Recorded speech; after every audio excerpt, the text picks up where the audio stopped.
Selamat pagi pemirsa, saya Ari Mustika akan menemani Anda dengan beragam informasi terkini. Di antaranya, wanita muda tewas gantung diri di Pematang Siantar. Muldoko didorong maju Pilpres 2024. Satgas COVID-19 Kota Sibolga ancam bubarkan pesta nikah tak berizin. Selain cuplikan berita tadi, kami juga akan menghadirkan beragam informasi lainnya. Pemirsa, kita jelang sumut hari ini pagi selengkapnya.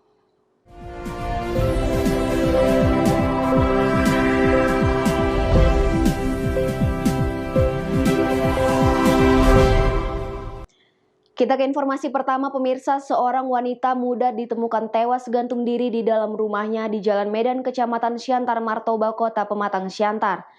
Keluarga korban menduga aksi nekat korban dipicu masalah pribadi. Warga Jalan Medan, Kelurahan Sumberjaya, Kecamatan Siantar Martoba, Kota Pematang Siantar, mendadak heboh dengan tewasnya seorang wanita muda bernama Sinta Bella Saragi asal Kota Medan.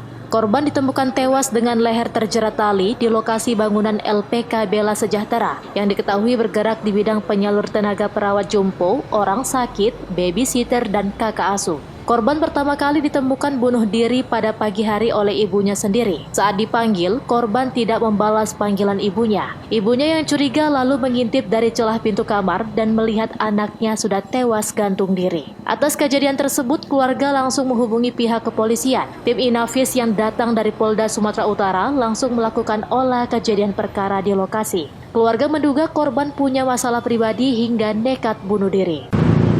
Kabarnya pagi, jam 10. Karena kan ada karyawan yang mau datang ke kantor. Kebetulan kantornya belum buka jam 7:30. Iya. Terus kantornya temannya datang, terus ketahuan bahwa ada korban bunuh diri. Gitu. Dipanggil-panggil nggak nyaut gitu kan? Iya, nggak nyaut. Tapi saksi pertamanya orang tuanya. Oh, sama orang tuanya. Ibunya. Memang yang jelas mungkin ada masalah pribadi atau yang bagaimana. Orang tuanya pun tadi sempat nggak paham karena apa. Jadi makanya belum ketahuan karena apa. Penta News Sembiring melaporkan untuk Eva Rina TV. Informasi selanjutnya pemirsa, Polres Pakpak Barat mengamankan pelaku judi Ludo King yang dimainkan melalui aplikasi handphone di Desa Salak 2, Kecamatan Salak. Dari pengungkapan tersebut, petugas mengamankan 1 unit handphone dan uang tunai Rp145.000. Polres Pakpak Barat dan jajarannya berhasil melakukan pengungkapan kasus perjudian jenis Ludo King yang diamankan dari aplikasi handphone di warung kopi milik SS di Desa Salak 2, Kecamatan Salak, Kabupaten Pakpak Barat. Pengungkapan kasus perjudian ini dilakukan di seluruh kabupaten kota Pakpak Barat seperti di kecamatan dan desa sekabupaten Pakpak Barat. Dalam pengungkapan kasus perjudian Ludo King tersebut, polisi mengamankan 1 pelaku judi Ludo King berinisial JN. 3 pelaku lainnya masih dalam daftar pencarian orang. Dalam pengungkapan tersebut, petugas berhasil mengamankan barang bukti 1 buah handphone Android merek Oppo berwarna biru dan uang tunai Rp145.000. Kasat Reskrim Ibtu Irfan Erpane mengatakan pelaku JN dikenakan pasal KUHP tentang perjudian dengan ancaman hukuman pidana penjara selama 10 tahun. Ayat 3 sub 303 bis kedua pasal KUHP dan pasal 212 dan pasal 351 ayat 1 KUHP dengan ancaman hukuman maksimal 10 tahun penjara. Dan sekarang perkaranya sudah P21. Itu tolong dicatat rekan-rekan, itu perkaranya sudah P21. Dan kita mungkin minggu ini paling lambat mungkin di hari Senin ataupun di hari ini sudah kita koordinasi dengan JPU dan berkasnya sudah P22. P22 itu dalam arti sudah lengkap dan tersangka sudah menjadi tahanan JPU di Sidikalang. Mungkin hari ini kita berkoordinasi dengan jaksa, tersangka akan kita kirimkan. TKP penangkapan di warung Desa Salak 2, Kecamatan Salak, di warung kopi Saidun Si Tohang di Desa Salak, Kabupaten Papua Barat. Barang bukti yang kita amankan ada beberapa, 1 buah handphone. Petro Citra Sibro melaporkan untuk Evarina TV. Sementara itu pemirsa, diduga bensin sepeda motor bocor dan menyambar api yang digunakan untuk menambal ban, bengkel tempel ban ludes terbakar. Tidak ada korban jiwa dalam kejadian tersebut, namun seorang ibu rumah tangga yang hendak menempel ban milik pelanggannya mengalami luka bakar di sekujur tubuh. Meski api belum sempat membesar yang membakar salah satu bengkel tempel ban yang berada di kawasan Jalan Asahan, Kelurahan Belawan 1, Kecamatan Medan Belawan, Sumatera Utara, berhasil dipadamkan oleh warga dengan alat seadanya. Namun, akibat kebakaran tersebut, seorang ibu rumah tangga yang hendak menempel ban sepeda motor milik pelanggannya ikut terbakar di sekujur tubuh. Langsung dilarikan ke Rumah Sakit Angkatan Laut di Belawan. Meski pemadam kebakaran belum sempat tiba di lokasi, namun api yang belum sempat membesar di kawasan padat penduduk ini berhasil dipadamkan warga dengan alat seadanya. Maka orang udah menjerit-jerit, ku tengok terbakar, ku pikir di ujung sana terbakar. Jadi ku bantu dan nyiram pakai ini pasir, bantu ke kereta ku siram. Itunya bang. Yang terbakar berapa orang pak? Yang terbakar 2 orang. Siapa yang terbakarin namanya? Terbakar suami istrinya ini. Suami istri. Namanya siapa pak? Siapa namanya? Hercules atau si Charles namanya? Panggabean. Hercules. Bikinnya si Charles Panggabean sama Luciana Bursiahan. Gitu, Pak. 2 orang terbakar pak ya? 2 orang, laki bininya. Orang ini jual apa pak? Jual bensin. Jual bensin eceran ya? Jadi sekalian bengkel juga? Ya. Yang terbakar kereta siapa? Nggak tahu, entah kereta siapa. Saya pun nggak tahu. Ada nyiramnya saya tadi bang. Dia benerin kereta juga ya? Iya benerin, nempel lah bilang. Nempel ban. Bilang nempel ban. Petugas kepolisian dari Polsek Medan Belawan mengambil sejumlah barang bukti dan masih menyelidiki penyebab pasti kebakaran. Wahyu Pratama melaporkan untuk Evarina TV. Semut hari ini masih akan kembali sesaat lagi, tetaplah bersama kami.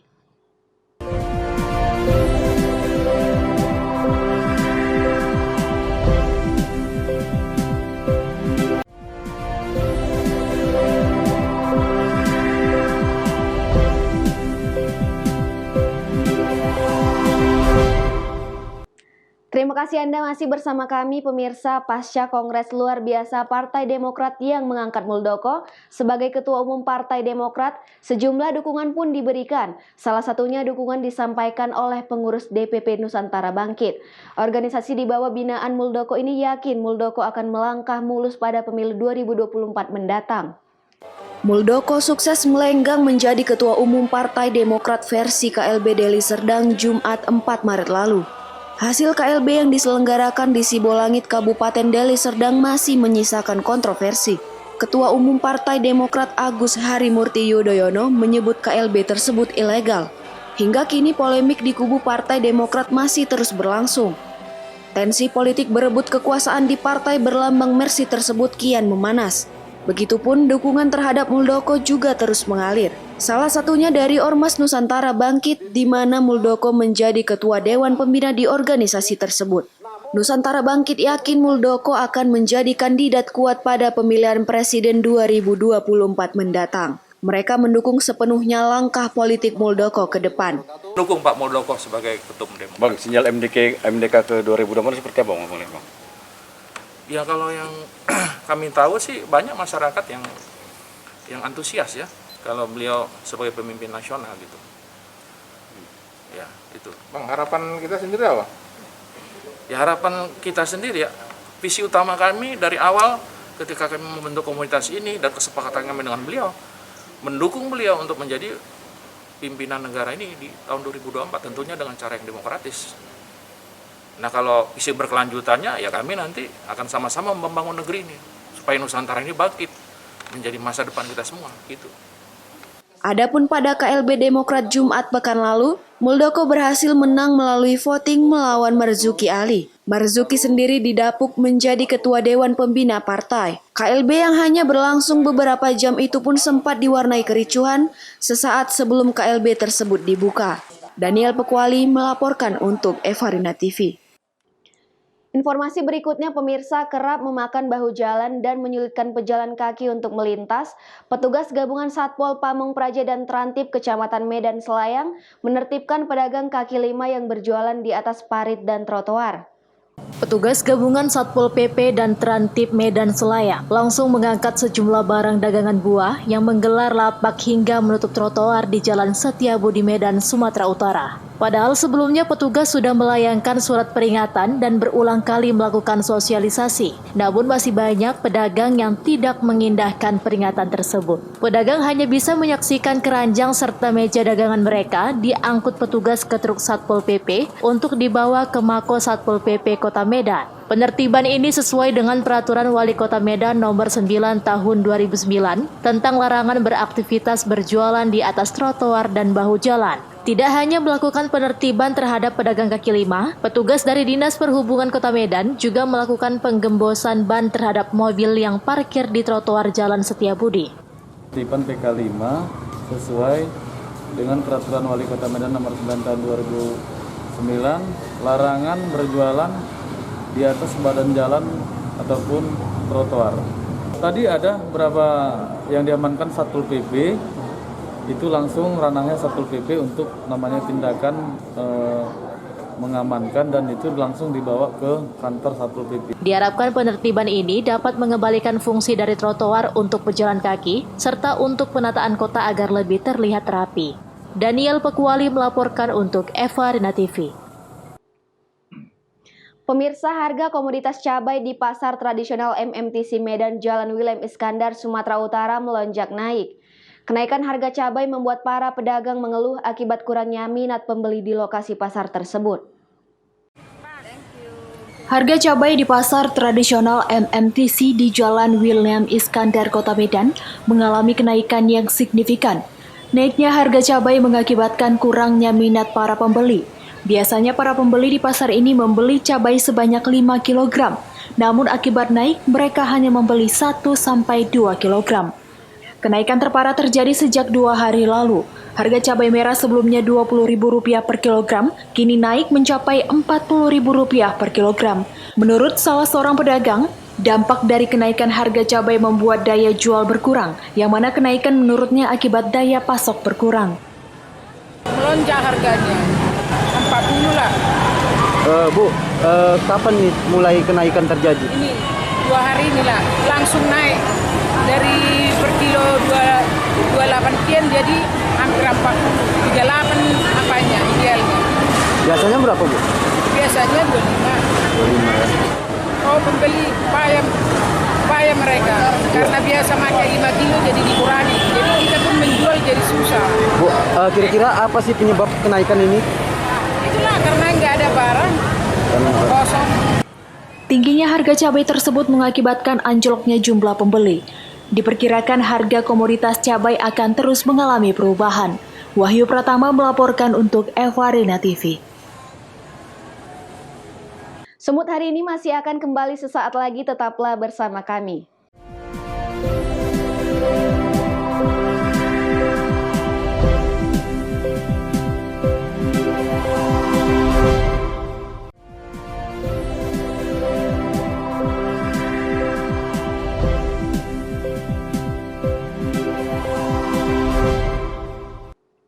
Terima kasih Anda masih bersama kami pemirsa. Belum mengantongi izin acara, Satgas Penanganan dan Pencegahan COVID-19 Kota Sibolga menindak pemilik sebuah gedung yang akan menggelar acara pesta pernikahan dengan mengancam akan membubarkan pesta. Dengan menerjunkan seluruh personilnya, petugas Satgas COVID-19 Kota Sibolga langsung mendatangi lokasi gedung di kawasan Lorong 1, Kelurahan Aik Muara Pinang, Kecamatan Sibolga Selatan, yang akan menggelar acara pesta pernikahan warga. Saat petugas tiba di lokasi, petugas mendapati sejumlah warga yang tengah bekerja mengelola makanan yang diperuntukkan pada acara pesta tidak mengenakan masker. Petugas memanggil pemilik gedung untuk mempertanyakan izin acara. Sempat terjadi adu argumen antara petugas dengan pemilik gedung. Pemilik gedung sendiri berdalih surat izin acara bukan menjadi tanggung jawabnya, melainkan yang mempunyai hajatan. Mendapati jawaban tersebut, petugas pun mengancamkan akan membubarkan seluruh kegiatan jika tidak dapat menunjukkan surat izin acara. Penertiban izin, kemudian untuk kepada tamu yang datang agar tetap memakai protokol kesehatan, mematuhi protokol kesehatan. Ini lokasi akan dijadikan pesta gitu, Dana? Ini rencana dijadikan lokasi pesta. Jadi kita himbau supaya mengurus izin untuk pesta. Jika tidak izinnya untuk melaksanakan pesta gimana, Dana? Kita bubarkan. Baharudin Simanulang melaporkan untuk Evarina TV. Pemirsa, salah satu komunitas peduli amal di Kota Medan, Sumatera Utara, Senin pagi menjual ratusan nasi bungkus kepada warga yang terdampak perekonomiannya selama pandemi COVID-19. Nasi bungkus tersebut dijual dengan harga Rp2.000 per bungkusnya. Prihatin dengan ekonomi warga selama pandemi COVID-19, komunitas masyarakat peduli amal di Kota Medan Senin pagi menjual nasi bungkus seharga Rp2.000 kepada warga di Jalan Aksara, Kota Medan. Sebanyak 200-an nasi bungkus dengan berbagai menu langsung ludes terjual. Warga yang membeli pun heran karena nasi bungkus dijual dengan harga yang cukup murah, yakni Rp2.000. Agar penjualan merata, panitia membatasi penjualan nasi bungkus di mana per orang hanya dapat membeli 2 bungkus nasi. Selain nasi bungkus, mereka juga membagikan masker gratis kepada warga yang melintas tidak menggunakan masker. Kegiatan sosial ini dalam rangka peduli COVID-19, di mana selama pandemi ini perekonomian warga menurun, seperti becak motor, supir angkutan, dan driver ojek online. Kegiatan menjual nasi bungkus Rp2.000 ini akan terus dilakukan selama pandemi COVID-19 dengan lokasi dan waktu yang berbeda-beda. Penjualan nasi Rp2.000 dalam rangka untuk membantu saudara-saudara kita yang kena COVID-19 atau pandemi, sehingga mereka bisa terbantu. Pak, ada berapa bungkus Pak hari ini Pak yang kita kompak melakukan penjualan nasi ini sebanyak 200 bungkus. Ini sampai kapan Pak? Ini kompak rutin mengadakan penjualan ini secara... Sementara itu, masyarakat berharap agar pandemi COVID-19 di tanah air segera berakhir sehingga perekonomian warga kembali pulih. Demi menjaga kesehatan bersama, masyarakat harus tetap mematuhi protokol kesehatan seperti wajib menggunakan masker, menjaga jarak, dan rajin mencuci tangan untuk mengantisipasi penyebaran COVID-19. Wahyu Pratama melaporkan untuk Evarina TV. Pemirsa, demikianlah rangkaian informasi dalam Sumut hari ini pagi. Saya Ari Mustika mewakili kerabat kerja yang bertugas pamit undur diri. Terima kasih dan sampai jumpa.